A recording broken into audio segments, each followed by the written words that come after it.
How the jellyfish lost his shell.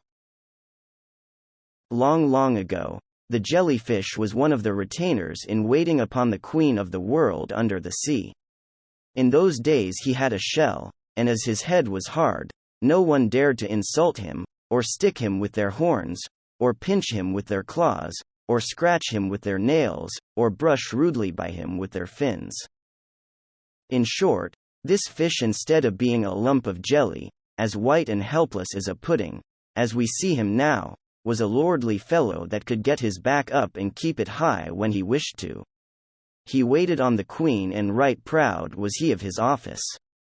He was on good terms with the king's dragon, which often allowed him to play with his scaly tail, but never hurt him in the least. One day the queen fell sick, and every hour grew worse. The king became anxious, and her subjects talked about nothing else but her sickness. There was grief all through the waterworld, from the mermaids on their beds of sponge, and the dragons in the rocky caverns, down to the tiny gudgeons in the rivers, that were considered no more than mere bait. The jolly cuttlefish stopped playing his drums and guitar, folded his 6 arms and hid away moping in his hole. His servant the lobster in vain lighted his candle at night, and tried to induce him to come out of his lair. The dolphins and porpoises wept tears, but the clams, oysters, and limpets shut up their shells and did not even wiggle. The flounders and skates lay flat on the ocean's floor, never even lifting up their noses. The squid wept a great deal of ink, and the jellyfish nearly melted to pure water. The tortoise was patient and offered to do anything for the relief of the queen. But nothing could be done. The cuttlefish, who professed to be a kind of a doctor, offered the use of all his cups to suck out the poison, if that were the trouble. But it wasn't. It was internal, and nothing but medicine that could be swallowed would reach the disease. At last someone suggested that the liver of a monkey would be a specific for the royal sickness, and it was resolved to try it. The tortoise, who was the queen's messenger, because he could live on both land and water, swim or crawl, was summoned. He was told to go upon earth to a certain mountain, catch a monkey and bring him alive to the underworld. Off started the tortoise on his journey to the earth, and going to a mountain where the monkeys lived, squatted down at the foot of a tree and pretended to be asleep, though keeping his claws and tail out. There he waited patiently, well knowing that curiosity and the monkey's love of tricks would bring one within reach of his talons.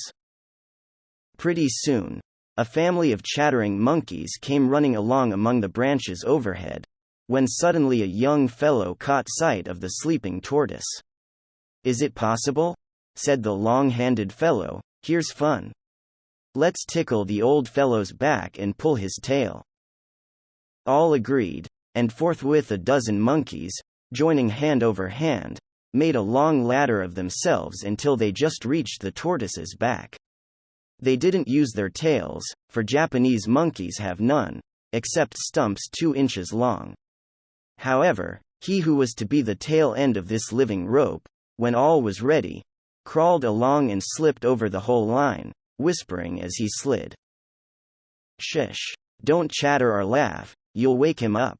Now the monkey expected to hold on the living pendulum by one long hand, and swinging down with the other, to pull the tortoise's tail, and see how near he could come to his snout without being snapped up.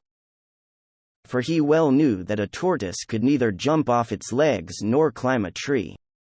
1, 2. The monkey pendulum swung back and forth without touching. 3, 4. The monkey's fingernails scratched the tortoise's back. Yet old Hard Shell pretended to be sound asleep. 5, 6. The monkey caught hold of the tortoise's tail and jerked it hard. Old Tortoise now moved out its head a little, as if still only half awake.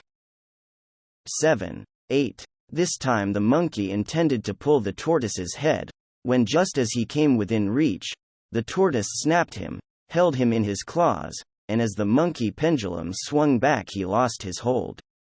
In an instant he was jerked loose, and fell head foremost to the ground, half stunned. Frightened at the loss of their end link, the other monkeys of the chain wound themselves up like a windlass over the branches, and squatting on the trees, set up a doleful chattering. "Now," said the tortoise, "I want you to go with me. If you don't, I'll eat you up. Get on my back and I'll carry you, but I must hold your paw in my mouth so you will not try to run away." Half frightened to death, the monkey obeyed, and the tortoise trotted off to the sea, swam to the spot over the queen's palace, and in a fillip of the finger was down in the gardens of the underworld. The queen, hearing of the monkey's arrival, thanked the tortoise, and commanded her cook and baker to feed him well and treat him kindly, for the queen felt really sorry because he was to lose his liver. As for the unsuspecting monkey, he enjoyed himself very much, and ran around everywhere amusing the starfishes, clams, oysters, and other pulpy creatures that could not run, by his rapid climbing of the rocks and coral bushes, and by rolling over the sponge beds and cutting all manner of antics. They had never before seen anything like it. Poor fellow, he would not have been so frolicsome if he had known what was in store for him. All this time, however, the jellyfish pitied him in his heart, and could hardly keep what he knew to himself. Seeing the monkey in one of his gayest moods, the jellyfish squeezed up near him and said, "Excuse my addressing you, but I feel very sorry for you because you are to be put to death." "Why?" said the monkey. "What have I done?" "Oh, nothing," said the jellyfish, "only our queen is sick and she wants your liver for medicine." Then if ever anyone saw a sick-looking monkey, it was this one. As the Japanese still say, his liver was smashed.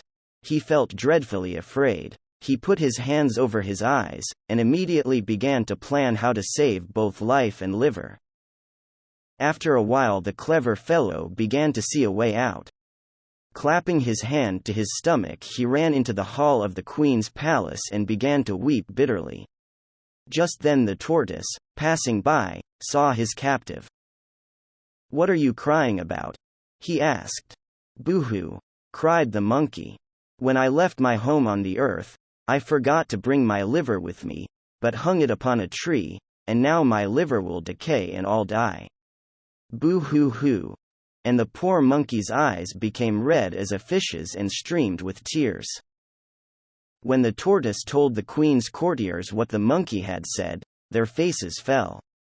"Why, here's a pretty piece of business. The monkey is of no use without his liver. We must send him after it."